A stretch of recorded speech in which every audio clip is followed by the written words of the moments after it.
আর এবার যে খবর আপনাদের জানাবো, জেলে বসে হুমকি দিচ্ছেন শাহজাহান শেখ। এই অভিযোগ যেদিকে তোলা হচ্ছে, আর এই অভিযোগের সত্যতা প্রমাণ করতে এবার সিডিআর পরীক্ষা পুলিশের। অন্যদিকে যেই অভিযোগ করছে সেই অভিযোগকারীর বিরুদ্ধে আবার পাল্টা অভিযোগ, তার বিরুদ্ধে দুর্নীতির অভিযোগ করছে শাহজাহান শেখের স্ত্রী। পুরো বিষয়টাই আমরা জানবো। এই মুহূর্তে আমাদের সঙ্গে টেলিফোন লাইনে রয়েছেন আমাদের প্রতিনিধি পিয়ালি মিত্র। পিয়ালি, কি জানা যাচ্ছে, কি অভিযোগ?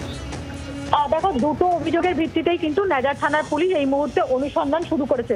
তুমি জানো যে গত পরশু দিনকে রবীন মন্ডলের তরফ থেকে নেজার থানাতে একটা অভিযোগ করা হচ্ছে। সেখানে তিনি অভিযোগ করেছিলেন যে তার এক পরিচিতের মোবাইলে ফোন আসে এবং শাহজাহান শেখ তিনি ফোন করেন এবং হুমকি দেন বলে অভিযোগ তিনি করেন। যে অভিযোগের ভিত্তিতে নেজার থানার পুলিশ তারা অনুসন্ধান শুরু করেছে।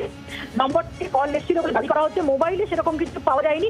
ফলে তারা সিডিআর খতিয়ে দেখছে। গতকাল রাত্রিবেলা অন্যদিকে শাহজাহান শেখের স্ত্রী নেজার থানাতে একটা অভিযোগ করেছেন। সেখানে তাদের বক্তব্য যে এই রবীন মন্ডল তাদের যে আড়ত রয়েছে সেই আড়তে কাজ করতো এবং তারা 20 থেকে 25 লক্ষ টাকার হিসেব কিছু পাচ্ছেন না এবং টাকার হিসেব না পাওয়াতেই তাকে কাজ থেকে ছাড়িয়ে দেওয়া হয়েছিল এবং এই টাকার গোলমাল রবীন মন্ডল এবং তার পরিবারের সদস্যরা করেছে বলে অভিযোগ। ফলে দুটো অভিযোগের ভিত্তিতেই পুলিশ খতিয়ে দেখছে রবীন মন্ডলকে কাজ থেকে ছাড়িয়ে দেওয়ার পরেই কি তিনি এই ধরনের একটা অভিযোগ করছে হুমকির নাকি, আর তার বিরুদ্ধে যে দুর্নীতির অভিযোগ উঠেছে সেটা যেরকম তদন্ত হচ্ছে, পাশাপাশি শাহজাহান শেখ জেলে বসে হুমকি দিচ্ছেন বলে যে অভিযোগ করা হচ্ছে, সত্যিকারের কোনো জেল থেকে কল এসেছিল কিনা, আসলে কোন নাম্বার থেকে কল এসেছিল সেই বিষয়ে অনুসন্ধান হচ্ছে। ধন্যবাদ পিয়ালি।